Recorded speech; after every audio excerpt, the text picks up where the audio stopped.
It's May 10th, 2020. A small mountain community in Chaffee County, Colorado. Her helmet turns up 4 days later on the side of a highway. Her bike is found at the bottom of a hill, thrown there. The deputy who found it said it looked like it had been put there on purpose. But her sunglasses, her hydration pack, the gear she never left home without when cycling, those were sitting inside her car in the garage. She never went for that ride. Somebody just needed people to think she did. Her name was Suzanne Morphew. She was 49 years old, a mother of 2, a cancer survivor, and by all accounts one of those people who radiated warmth wherever she went. Friends said you didn't just see beauty when Suzanne was around. You felt it. 3.5 years after she vanished, her remains were found in a shallow clandestine grave in the Colorado desert, 45 miles from home, moved there from somewhere else. Her death was ruled a homicide, and the drug found in her bones was not something you'd find in any pharmacy. It was a chemical used to sedate wild animals, the kind of thing very few private citizens could ever get their hands on. Her husband Barry Morphew has been charged with her murder. He pleaded not guilty. His trial is set for October 2026. And this case, after 5 years, 2 prosecutions, a disbarred DA, and more twists than most crime writers would dare invent, is finally heading before a jury. But we are not waiting for the verdict. Today we're looking at the evidence and asking what most likely happened to Suzanne Morphew.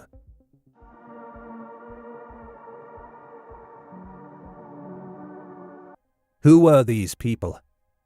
Suzanne and Barry Morphew grew up in Alexandria, Indiana, and had known each other since high school. They married in August 1994. By 2018, they had relocated from Indiana to a property at 19057 Puma Path near Maysville, Colorado, a remote stretch in the Rockies, surrounded by mountains, not much in the way of neighbors. They had 2 daughters, Mallory, born 1999, and Macy, born 2003. Barry ran a landscaping and contracting business. He was also a former deer farmer, and that detail is going to matter a lot. Suzanne had battled follicular lymphoma twice and had been in complete remission since fall 2019, receiving maintenance chemotherapy. She was in good health. She had plans. She was not a woman preparing to disappear. The marriage, though, was in serious trouble. Suzanne told her sister Melinda in the days before she vanished, "It's hard dealing with the harsh abrasiveness and having to show respect. He's been so abusive, emotionally and physically." On May 6th, just 4 days before she was reported missing, she texted Barry directly. "I'm done. I could care less what you're up to and have been for years. We just need to figure this out civilly." There was also someone else. Suzanne had reconnected with a high school classmate, Jeff Libler, a married businessman from Michigan, in September 2018. What started as a LinkedIn message escalated into a full romantic relationship. WhatsApp conversations, phone calls, at least 6 in-person meetings across New Orleans, Dallas, Michigan, and Florida. Suzanne was deeply in love. On May 7th, 2020, 3 days before she vanished, she wrote Libler, "Nobody loves you like the way I do. You're my guy. Always." They talked about getting married, moving to Ecuador, starting over. She was planning to leave Barry once Macy finished high school. She just needed a little more time. Saturday, May 9th, the day that actually matters. This is where the official timeline and the prosecution's theory diverge in a really important way. Suzanne was reported missing on May 10th, Mother's Day, but investigators believe she died the day before. On the afternoon of May 9th, Suzanne was home alone, exchanging messages with Jeff Libler. At 2:03 p.m., she sent him a selfie, sunbathing outside, relaxed. At 2:11 p.m., a final message. He's headed home. I'll be spotty. I love you deeply, babe. She never sent another message. Not to Libler, not to anyone. At 2:26 p.m., Barry texted Suzanne from his truck. "Did you leave?" No response. His phone placed him arriving home at 2:44 p.m. What happened next, according to investigators, was captured in his phone's own movement data. His device bouncing erratically around the property in patterns consistent with someone running. At 2:47 p.m., Barry's phone went into airplane mode. It would stay dark for nearly 8 hours. He later told investigators he'd been outside shooting chipmunks. Mother's Day, the performance. The next morning, Barry claimed to leave home around 5 a.m. for a landscaping job in Broomfield, roughly 3 hours north of Maysville. He texted Suzanne at 6:10 a.m. "You up? Happy Mother's Day. I love you." Another text around 8:41 a.m. saying he'd arrived. Prosecutors believe these messages were sent to a woman he already knew was dead. Co-worker Morgan Gentile would later tell investigators something that became one of the more uncomfortable details in this case. The Broomfield job hadn't even been scheduled until May 11th. Barry showed up a day early, alone, without proper equipment, and spent less than 30 minutes at the actual worksite. What he did do was make 5 separate stops to throw things away. An RTD bus stop dumpster off Highway 36, the Holiday Inn Express where he was staying, a McDonald's trash can, a Men's Warehouse parking lot where he sat for 40 minutes before discarding something, another dumpster nearby. He gave investigators inconsistent accounts of what he was getting rid of. Hotel surveillance cameras captured Barry entering the lobby, carrying 2 shovels. Co-worker Jeff Puckett, who moved into Barry's hotel room after him, told investigators it smelled strongly of chlorine and was littered with wet towels and ripped-up documents that appeared insurance-related. Back in Chaffee County, Suzanne's daughters Mallory and Macy, away on a church camping trip, couldn't reach their mother and asked a neighbor, Jean Ritter, to check on her. The house was empty. Jean's husband Marty called Barry. Barry told him Suzanne had gone for a bike ride. He told them to call 911. Nobody ever saw Suzanne leave for that ride. The search, the bike, and what the dogs told us. Suzanne's blue mountain bike was found off County Road 225, thrown down a steep hillside. The first deputy on scene noted it looked like it had been placed there deliberately. Her helmet turned up 4 days later, nearly a mile away, about 10 meters off Highway 50. Her sunglasses and hydration pack, items she always wore on rides, were inside her Range Rover in the garage. A tracking dog named Roscoe did not alert to Suzanne's scent at the bike location. He tracked back toward the house. The picture building was not of a woman who went out for a ride.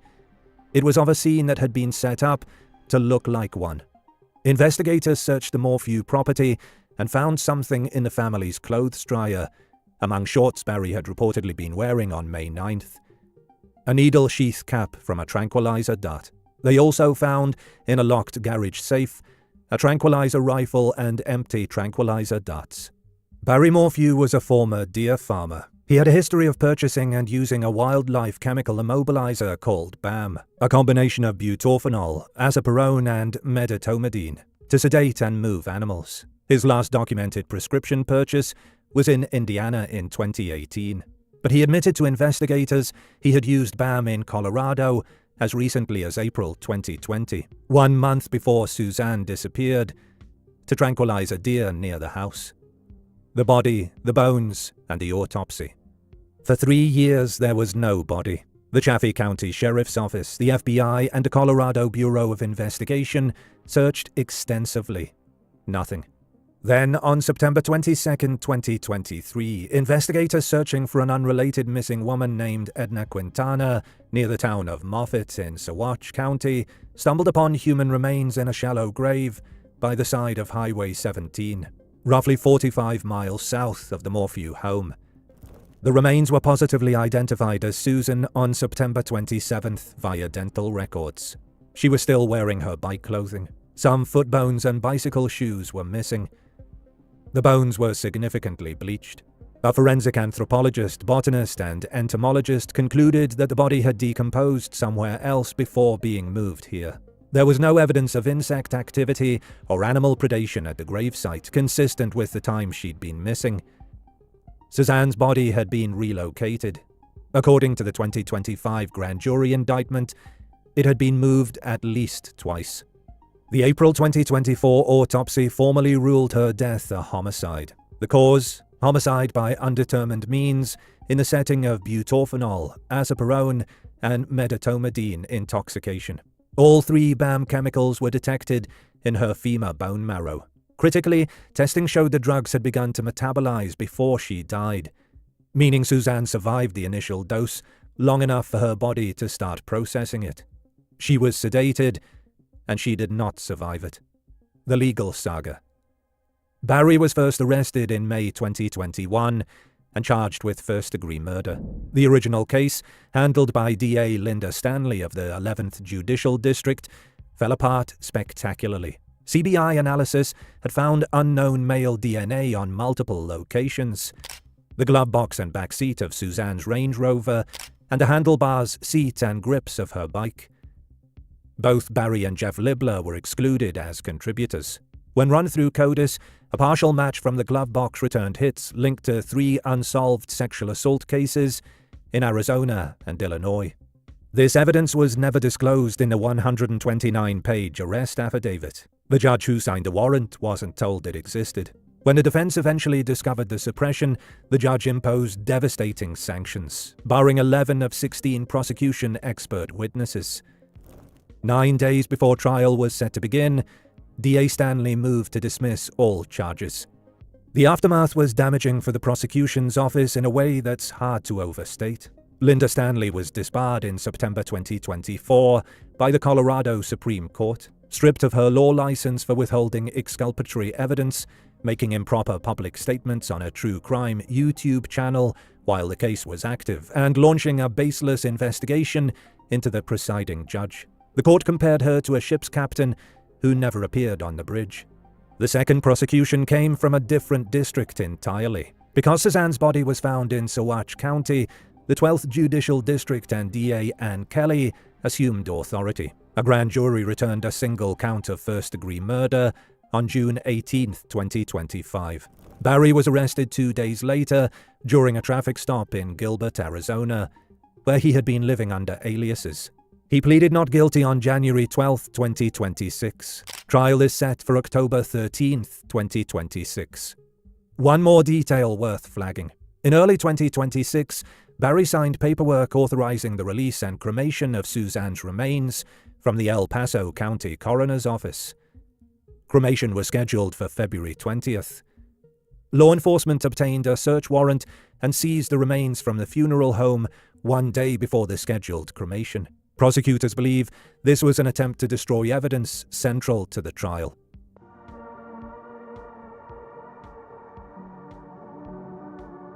She was abducted or killed by a stranger. The unknown male DNA is the defense's strongest argument, and it can't just be waved away. DNA from an unidentified male was found on Suzanne's car and bike. Partial CODIS matches to unsolved sexual assault cases in Arizona and Illinois introduced the possibility, however remote, that someone else was involved. Someone with a history of predatory violence. The problem is what this theory requires you to believe. It requires a stranger to have tranquilized Suzanne Morphew with an obscure wildlife chemical, the same chemical her husband had just purchased and used on his own property a month earlier, staged a bike scene convincingly enough to fool investigators for 3 years, moved her body at least twice, and disposed of her in a remote desert grave that happened to be in the general direction of Barry's former Indiana roots. And done all of this with 0 witnesses, 0 forensic trace linking anyone else to the property, and 0 explanation for why Barry's phone went dark for 8 hours that afternoon. The 2025 grand jury indictment states investigators identified 3 possible contributors to the unknown DNA and determined none had any involvement in the case. The defense will contest that finding. But as a standalone theory, this one requires an awful lot of coincidences stacking up against a man who was already lying to police. She left voluntarily. This was briefly floated in online spaces early in the case, that Suzanne staged her own disappearance to run away with Jeff Libler, possibly to Ecuador as they discussed. The defense gestured at this possibility during the first prosecution. Judge Patrick Murphy described it as unlikely. The reason it's out. Suzanne's phone went dark the afternoon of May 9th and never came back on. There has been 0 financial activity in her name since that day. She missed a cancer treatment appointment scheduled for May 11th. A woman fighting to stay in remission, who had only recently celebrated completing her treatment, does not skip that appointment. Her remains were found in a shallow grave. She didn't go anywhere voluntarily. A mountain lion or wilderness accident. Barry himself mentioned to a YouTuber that officers had seen a mountain lion near the search area in the early days of the investigation. The implication was that something could have happened to Suzanne on her ride. No blood, no signs of an animal attack. The tracking dog didn't register her scent at the bike site.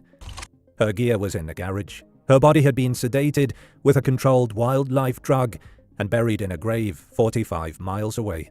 This one's off the table.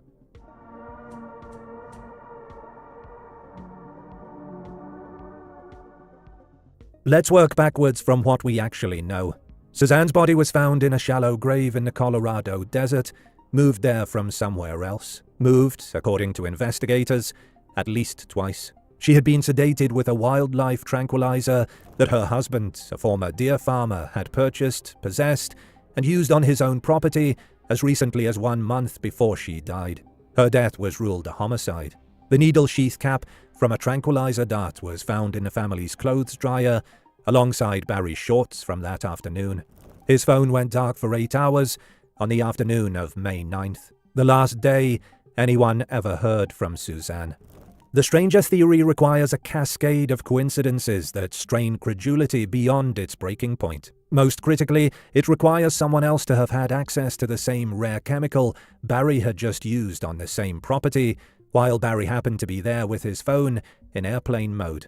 The picture that emerges from the evidence is this. Barry Morphew killed Suzanne on the afternoon of May 9th, 2020, using a BAM tranquilizer dart. A means of incapacitation he had both the knowledge and the access to deploy. The prosecution's theory is that he sedated her, that she survived the initial dose long enough for her body to start metabolizing the drug, and that she died on the property. The arrest affidavit described his pattern with Suzanne as one of hunting and controlling, language drawn from interviews with people who knew the couple. When Suzanne made clear she was leaving him, he used the tools he knew. As for motive, everything points in one direction. Suzanne had told her sister she was being abused. She had texted Barry directly that she was done. She had a secret relationship with someone she loved and planned to build a life with. In Colorado, a marital property state, a divorce would have entitled her to a substantial share of everything they'd built together, and Suzanne's siblings noted financial pressure as a significant stressor in the marriage. Barry was a man watching his marriage, his finances, and his control over his family slip away simultaneously. What the evidence suggests is that he decided to stop it. The staging tells its own story. The bike was driven to County Road 225 and thrown down a hillside. The helmet was left nearly a mile away on the opposite side of a highway. None of Suzanne's actual riding gear made it to the scene. The phone went silent the previous afternoon.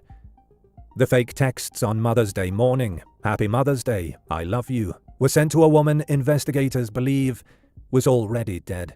Then came the 5 dumpster stops, the shovels, the chlorine-scented hotel room, the ripped-up insurance documents. These are not the actions of a grieving husband.